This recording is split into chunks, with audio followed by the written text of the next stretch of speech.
Hello, boys, babes, and all of you beans in between. What is up, and welcome back to yet another All the Blocks episodes, where we take a block palette given to us by the community and turn it into a build. For those new to this, let's review the rules we use. 1. I only get 3 or 5 blocks to use in the initial build. And 2. One of those blocks must be able to have stairs and slab variety. For an example, stone give me access to stone stairs, but not stone bricks. Wood is a different story, we'll get to that later. Other than that, the goal is to have fun and experiment with the block palettes that you don't often get to use in other builds. Let's see what the block palette is this time. So this lovely block palette was gifted to us by one of our lovely mods, Dave. He handed me all prismarine blocks, resin, and acacia, which he spelled wrong. Thank you, Dave. But this is a very fun and mixed up palette. This is something that we have had very similar previously. My first episode of this series was actually a prismarine black stone and I believe a red sandstone combination, which resulted in a very fun and unique building. And we did a regular traditional house for that. Like, it was very much, I guess, frontier space sci-fi style home, but cool nonetheless. But this one, I felt like, what do we do with this? This is a very typical Guardian color palette. This is common to what you see people do when they're working with the ocean monuments, a very common and popular building space. But I wanted to embrace the aquatic of it without truly referencing the Guardians. I felt like it was something that could still be a cool fish. And so, as I do with the vast majority of my builds, when I'm getting started, I pop open Pinterest and I begin my ever-loving search of my massive collection of saves. Unfortunately, Pinterest has become overwhelmed with a lot of AI photos, but it doesn't mean there aren't still good inspiration photos from actual artists out there. And so I found this super cute fish-inspired hut. It quite literally was a fish with its mouth open, and it just was posed in such a way that it looked like the inside of the fish was a house, very much giving Pinocchio, and the way that Pinocchio's father was living inside of a fish for a while.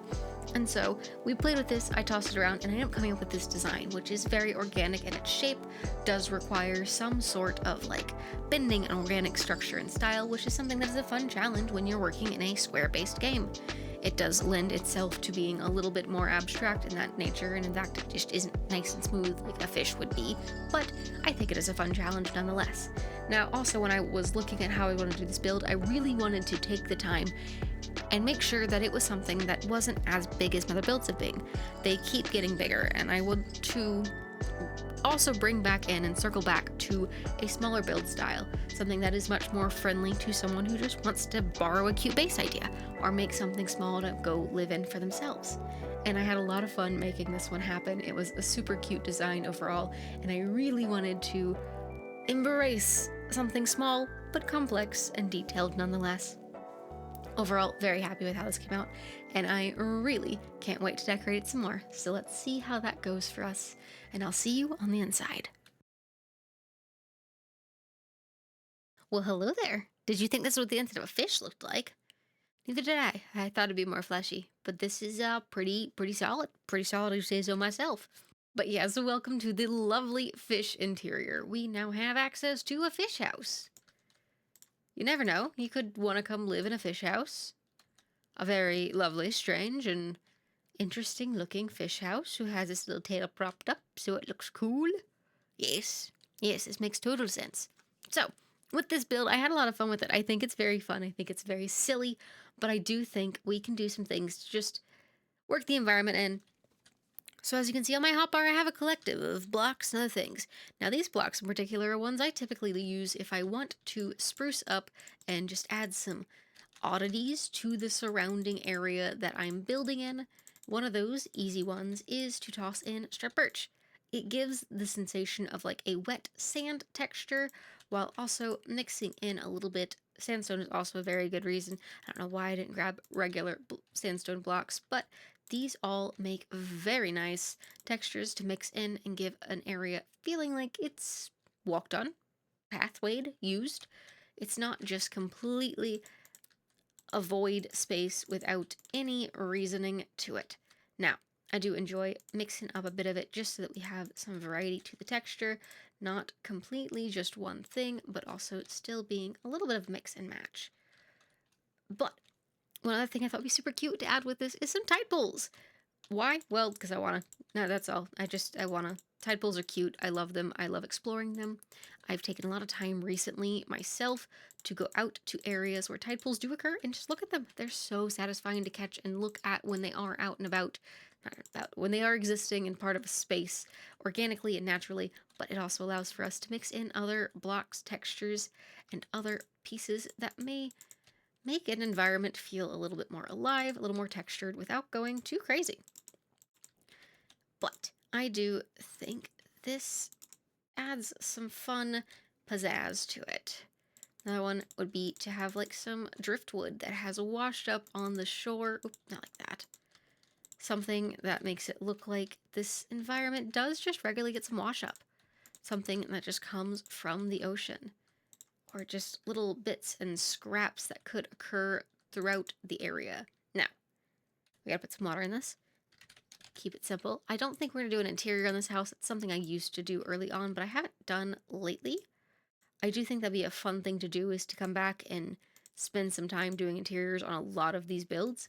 They have some very unique styles and designs to them that I think would be super fun to challenge ourselves to do that with.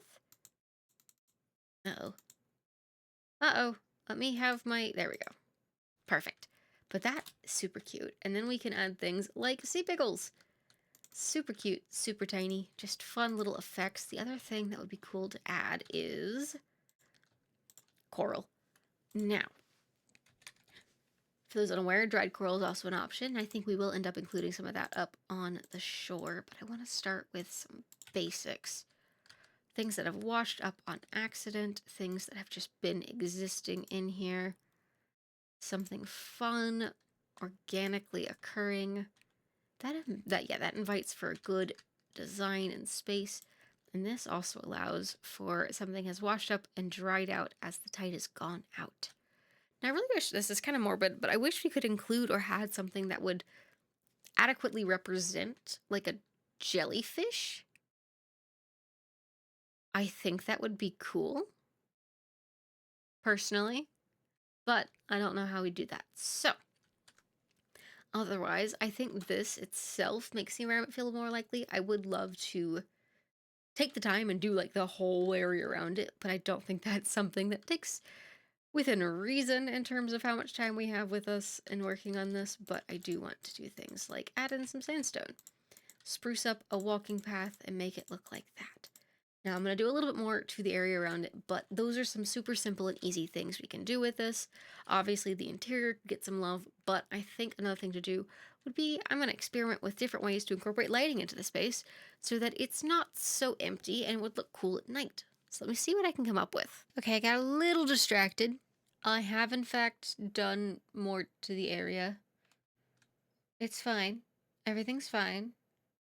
It's fine. But let's talk lighting. So there's a couple different things we can do, and I really think one of the fun, silly ones is tossing a campfire. Just having a little campfire spot. I think that's super cute, super fun, super simple. Another fun thing would be to find ways to hide lighting within these pools. That's a little harder now that I'm actually like looking at this. A little harder than I think it'd actually be. So disregard that idea. An idea, but not the best one. Now another easy one. I'm not sure between which kind of lantern we like, but I do think having something like this and then just popping in a lantern. Cute, super nice, fun way to do it. But additionally, this can be done throughout the side of it. Like you can have these little pieces hanging off the side of the build in random spots as if they like intentionally went through and stuck on little fence points to keep lights hanging up, and I think it's super cute. It's super easy, super fun. Same thing, you could pop one here, you could pop one here. It's like, I know things are back here, it's fine. But also, I was sitting back here realizing this would be a super cute spot to like set up a workshop, like put in a stone cutter, put in a crafting bench, put in a furnace, and not have it inside crowding up like a just design space, but still have a usable workspace out here in this area and make it just look like it's intentional. We know what we're doing. We did this intentionally. But same thing over here. Just pop in a lantern. Pop in a lantern. I think I did up there. But it then allows for, there's some lighting out here. It's not too dark. It'd be kind of funny, honestly. Hold on. If we stick with the acacia, but we do... crud. Okay, we do it back 1, down 2, sea lantern, acacia, acacia, acacia. Same thing on the other side. Honestly, if we mix it up a bit and try and do it so it's not perfectly balanced, because this is very symmetrical, and adding some sort of asymmetry to it should better seal its photo without it being too ridiculous.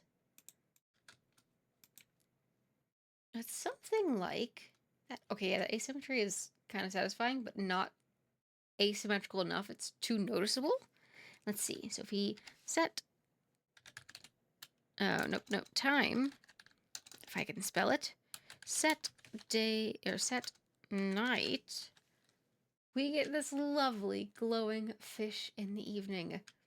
Now, I do think it'd be fun to come through and add some glow lichen to some of these spots to make it look like the fish itself had some, like, naturally occurring, whatchamacallit, bioluminescence, I believe is the correct term. But something just a little bit to add to its natural appearance. Now, I think we can do the same thing here and allow it to follow this line just so that it's consistent across the board, but it still allows for that. I don't like that's not safe, so we'll do that. But I think that is super cute. Obviously, there are more things you can do to it, and the entire interior is your oyster. I did also go ahead when I was designing it, make sure to include these little slots so you do get access to daylight, but you're not completely exposed. But I think it'd be super cute to have like a bedroom that's all the way up here in the tail where you can sneak up and look out at the ocean, etc. But I do love this space. Overall, the design is super simple, kind of, sort of. It's not too complex. It's not too big compared to things we've done, but I do think it is a wonderful space. I would love to know what you guys would want to do with this. I think it'd be super cool to do this with a bunch of different color palettes because the shape itself is pretty consistent, but we could totally mix this up and swap the color palettes around. It could be done in all sorts of colors. But what would you do with the interior? What would you do with the exterior? Where do you think would be super cool to put this? Let me know down in the comments. I really do appreciate it. Now, if you have made it this far into this video, do me a favor, check. Are you subscribed? If you're not, please do so. And if you have enjoyed this video, please do me a huge, huge, huge favor. Like and comment. Let me know what you want to see as our next block palette. I have a couple back in reserve, but I will always take a new one any chance I get. So, do me a favor. Give me a block palette. Give me your block palettes. I would love to know your block palette suggestions. And I will see you all next time. Take care, drink water, and have a lovely rest of your day. Goodbye now. See ya.